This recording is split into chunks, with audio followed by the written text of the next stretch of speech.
Hello and welcome to my channel, Happy Learning Computer Concepts. This is a brief introduction to my channel. As the name indicates, the channel focuses on making the computer concepts understand easily and hence in a happy way. I believe when we learn something, we should be happy. So, welcome to the Happy Learning Computer Concepts channel. Here we'll try to understand through a series of videos some basic computer programming concepts and computer programming language concepts which will be using C language. C is a very important language, very important programming language which we study at the basic levels of any graduation, post-graduation or any course which introduces the programming. C language is very important as it enhances your programming skills and also it helps to understand other programming languages and their constructs very easily.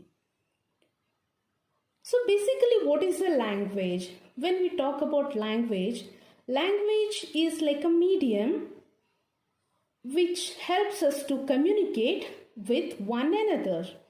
As humans, we use a number of languages to interact depending upon the different countries and their national language. Or you can take English as a universal or most spoken language so that you can globally communicate. So basically language is a medium to communicate and a programming language similarly helps us to communicate with the computer. In simple words we can say that using programming languages we can write some programs, set of instructions that are going to in turn solve a particular problem and the computer solves the problem and the programming language helps us to communicate with the computer. So first we shall start with some programming basics. What is a program?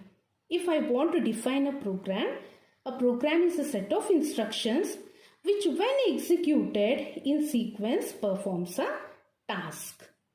So why do we write a program is we want a particular task to be completed. So we write the program. Programs for examples may involve computations or there may be programs where you want to do some printing work, etc. Now, a program can be a simple program or a complex program. A simple program in the sense, it could be to add two numbers, okay?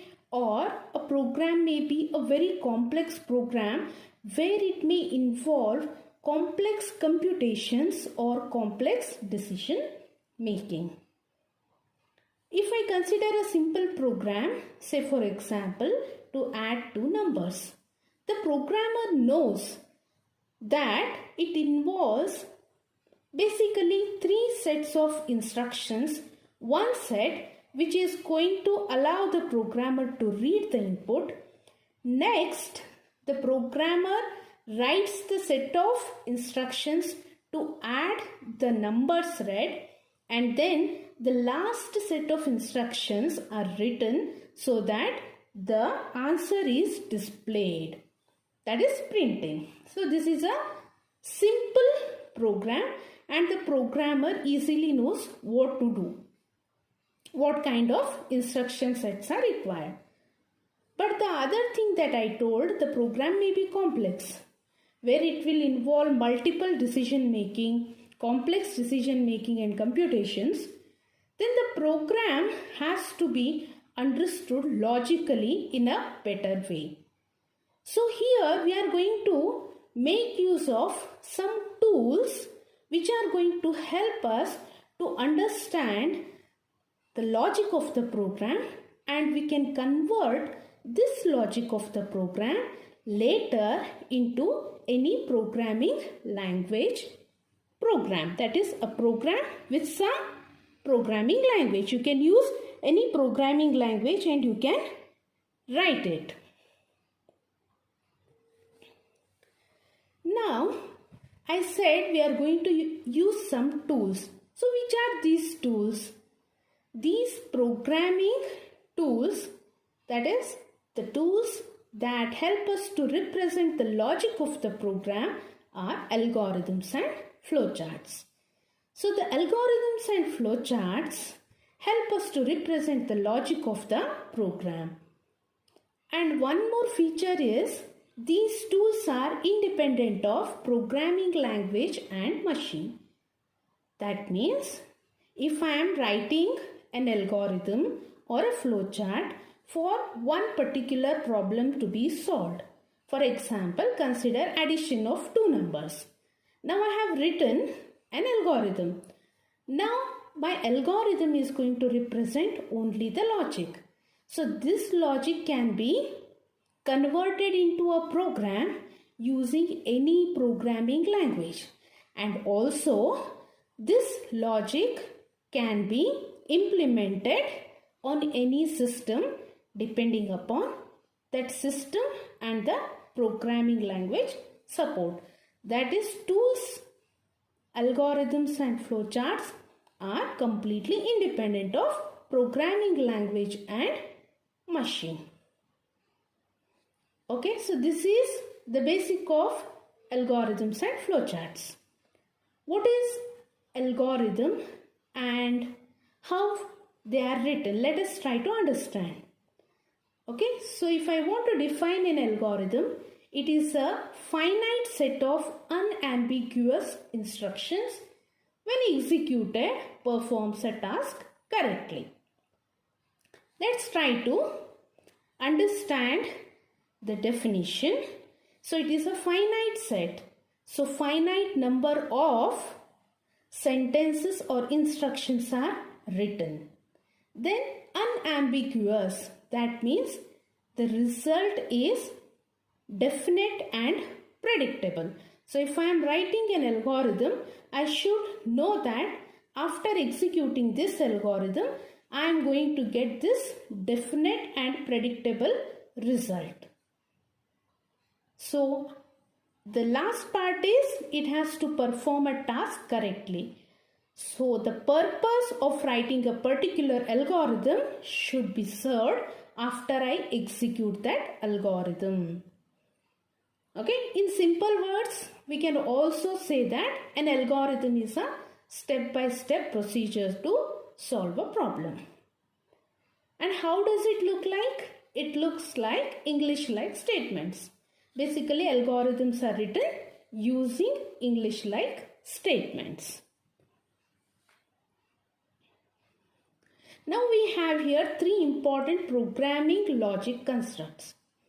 These are irrespective of the tool used and also the programming language. Whether you are using a programming language C, C++, Java, or you are using a programming logic constructs or a tool, that is algorithm or flowchart, then irrespective of any tool or a programming language, these three basic programming logic constructs are always going to be there. One of them may be there or all of them may be there. Okay, so here we have not included subroutines and input output. Okay, so this is apart from subroutine calls, that is function call statements, and also input output. The first one we can see is imperative statements. They are basically action oriented. Second one is conditional statements. We check a condition and depending upon that, the flow of logic happens, the flow of program happens. The last one is iterative statements. Iterative statements are repetitive statements. That is, when we want a set of instructions to be repeated, we say they are iterative statements. Okay, here we have one example which is based on the first construct, that is imperative statement. Here we can see that this is an algorithm and the name of the algorithm is sum. Before we start to understand this algorithm, we need to understand that there are no such definite rules for writing an algorithm. Algorithm has got a format, but it doesn't have some fixed rules.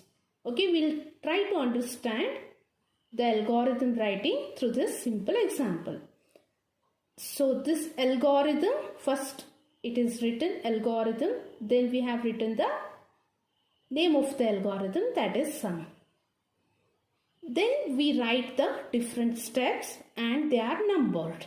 Usually they are numbered from 1 and they are in the incremental way. Always the first step is step 1, start. That indicates the beginning of the algorithm.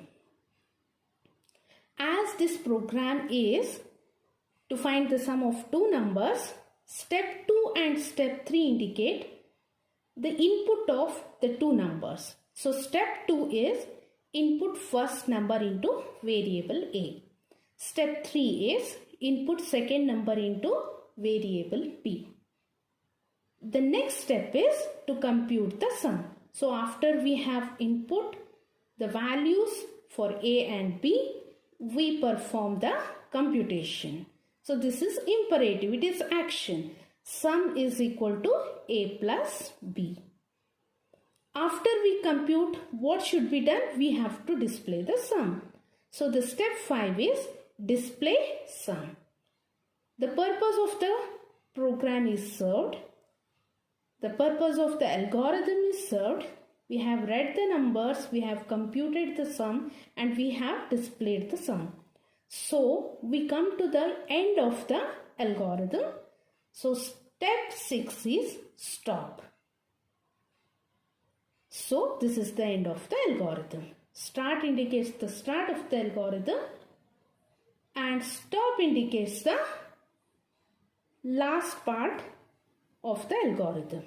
As I said, it doesn't have hard and fast rules. We can also write input A. Instead of input first number into variable A, we can write input A and input B. Okay, so these changes may be done, and totality it has to give you a clear logical representation of the program that we want to write, the logic of that program. So I hope you have understood the basics of algorithm. With this simple example, we shall end the video today here, and I'll try to discuss some more examples on algorithm in the next video, and we'll try to understand some basics of the flowchart. I hope you have understood the concepts discussed in today's video. If you have understood, subscribe to this channel and like this video, and you can share this video with your friends, and you can press the bell icon for the notification of my further videos. So let's end the video here today. Keep learning. Happy learning.